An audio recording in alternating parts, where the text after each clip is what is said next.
Hi friends, Mindy here. I have a process video for you today. I am going to be making a little junk journal out of these really fun bingo cards. I got these cards from Casey at Expressyourartsysoul on Instagram, and I will I'll link her Etsy shop and her Instagram down below. But these are a really thick board. These are not like paper bingo cards. So these were just a lot of fun. You can see they're well loved and used, which I think is awesome. So what I'm going to be doing today is creating like a tab binding for this journal. So the first thing I need to do is create my signatures.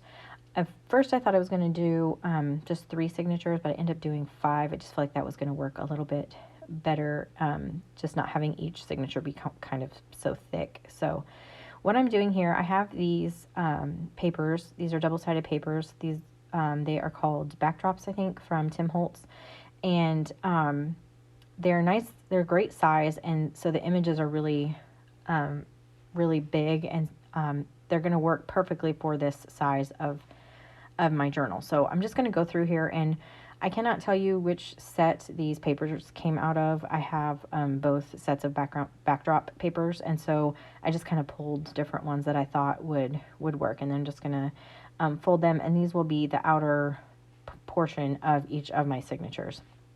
I'm trying to keep some of these same kind of colors from these bingo cards. So it's kind of hard to see on camera, but there are on the actual boards themselves. You can see like the ink and stuff from when people actually used these boards. And then on my cover, you'll see there's like some writing in blue ink pen and stuff, and just really fun. So I'm just trying to pull in some of those colors.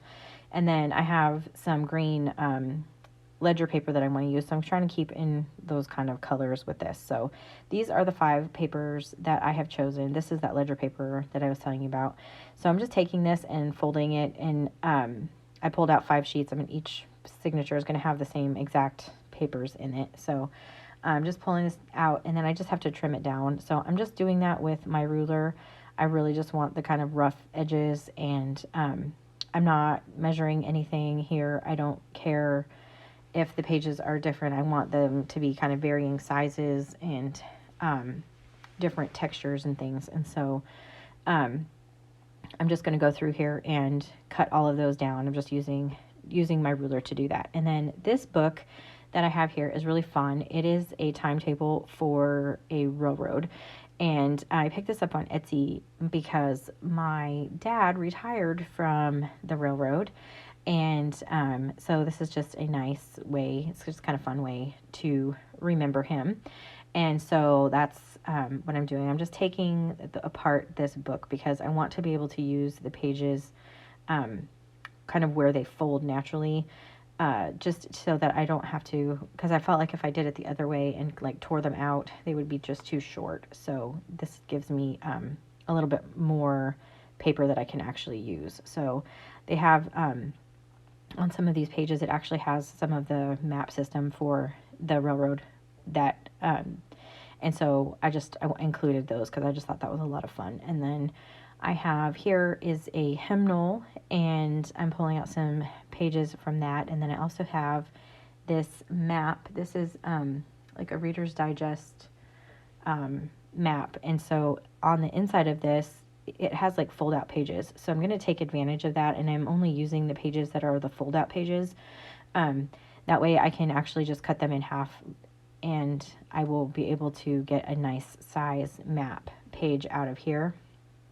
I'm just going to save all my little scraps for some other projects, but you can see I've just kind of marked the halfway point, and then I tore that, and that will actually open up into a really nice page for my signature. So I'm going to do that for each of my signatures. You can see I'm just going to assemble kind of all the papers that I'm going to be using. I also have this really, really old scrapbook paper. This is 12 by 12 scrapbook paper. I want to say that this is like old school Project Life, like when Project Life kind of first started and they had some 12 by 12 papers. I'm almost positive, but again, it's just really old. I'm just trying to use up things that are in my stash and make the most of them. So I'm just tearing this down. I really wanted to use that clock on this ledger paper. And I thought about using that line paper that you can see there, but it actually doesn't end up making it into my journal. But I will save that for another project. But you can see I'm just kind of cutting this down. I wanted to make sure that on the pages that had the little clock that I didn't lose it. So I was just making sure I was careful kind of which end I was tearing from. And again, just using my ruler, not measuring anything. All of these are going to end up being kind of different sizes. And so these are my signatures when they're finished. I have a variety of pages in here. I have a couple different scrapbook papers. I have some ledger paper. I have some actual like wrapping, like brown paper bag in there. I have just a mix of things. I'll do a flip through at the end where you can see what's in the actual signature. But right here, I am going to get this ready to do all of my stitching for these signatures. So the first thing that I'm going to do is actually do a pamphlet stitch on each of these, but I want to try to make sure that as much as I can that my stitches kind of are in the same place. I really thought that you would be able to see these, but by the time I get finished, it doesn't really matter. But I'm not being like super picky about this. I just kind of eyeballed it. I'm just trying to make sure that my holes are roughly in the same place. So I'm just going through with my ruler and making a line down the edge of each of these signatures. And then that will kind of just help me to know where to punch my holes so that it seems kind of uniform. But I mean, if you were concerned about that, you could definitely measure or create a template or something to make sure your holes were exactly in the same place.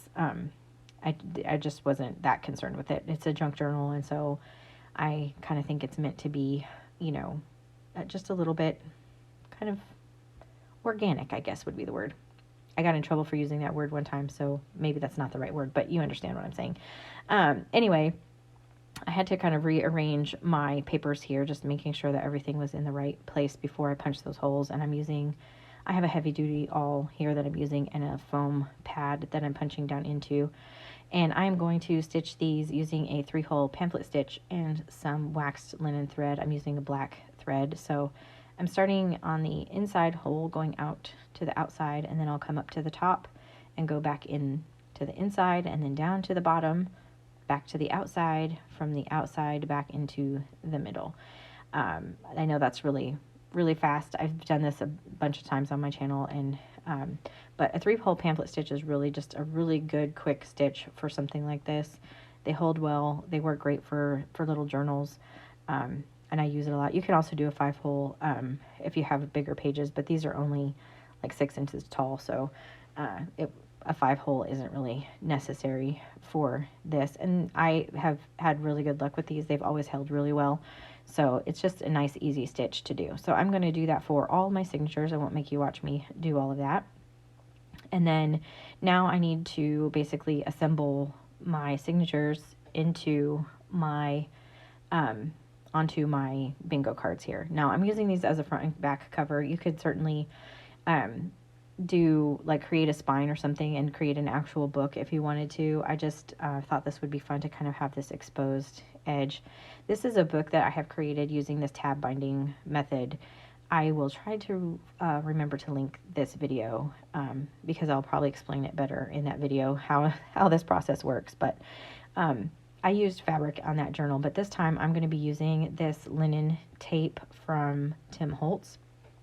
And I just thought this would be kind of fun because it has that same ledger and the same kind of handwriting and just the red and the blue, and I just felt like it would work really well. So what I'm doing is I'm just clipping my that first signature to the board, which this part really isn't necessary, but I'm taking this linen tape and I'm just kind of eyeballing this and to get an idea for how long I need this tape to be to wrap from the cover around a signature.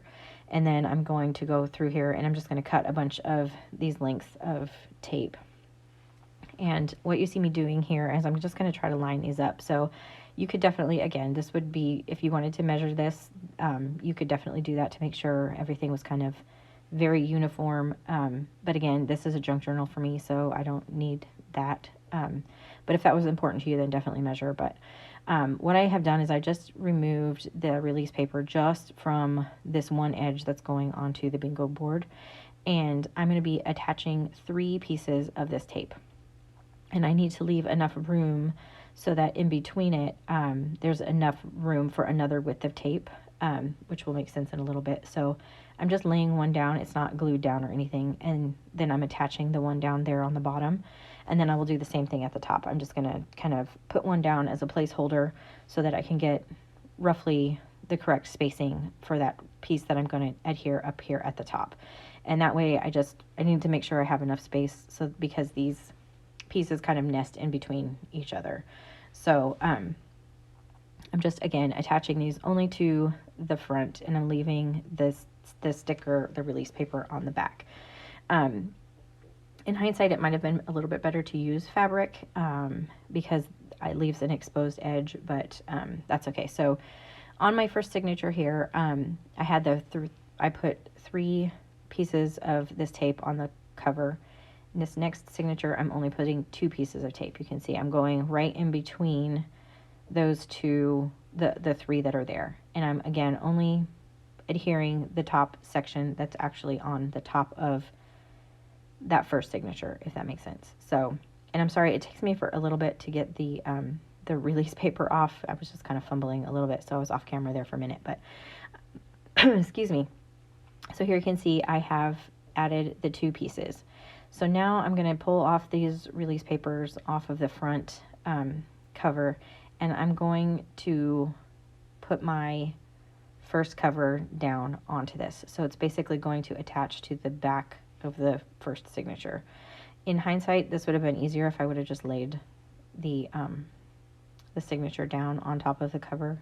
I figured that out eventually. I don't know why I didn't do it, but anyway, I'm just trying to line it up, and fortunately I was able to pull it up there. You can see I had a second to do that, and then I'm just pushing that down, and then you can see how those pieces wrap around to the back of that first signature.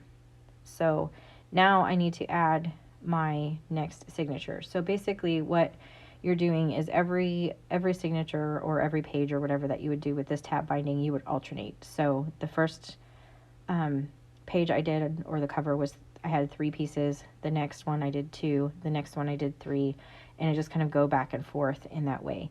And so that's what I'm going to do here. And you can see I have my 3 little sections, and then what I'm going to do is flip this now face down onto the cover right here, and then the bottom layer where the tape is exposed, I'm going to pull up over the back of the signature, so it kind of wraps and holds that other signature in place, if that makes sense. So and then I'm just going to keep alternating doing that. So again, 3 tapes and then 2, and then you always pull the piece that's the lowest up and around the current signature, if that makes sense. So you'll kind of have, like, so now I'll have my flaps ready for my next one, and those 2 will wrap around to the back of the next one. So I'm going to go ahead and alternate that, again, the 3-2 concept here, all the way through to the end. And this is what it looks like when it's done. Now, you could use, again, you could use different colors of fabric like I did on this book. You could do even different of the linen tapes, which I guess I could have done. But you'll see, like, with using fabric, there's not an exposed tape. So that's the only issue that I'm going to have to deal with this book, is that I have some exposed adhesive. So I thought I might just go ahead and add more tape, and I actually did that, and I didn't like how it looked, so I pulled it back up because it was too busy. I didn't really like how that works. So when I go to create my inner pages and work on the inner pages, that video will be part 2. I will show you how I decide to kind of deal with that exposed adhesive. I'm just going to flip through this first signature here, and then you can kind of see how this journal came together. All the pages, all the signatures have the same papers in them. So, and then in the next video, we'll deal with the inside pages. If you liked this video, I would appreciate it if you gave it a thumbs up. Subscribe to my channel if you haven't already. Be watching for the next video, and I will see you next time. Bye.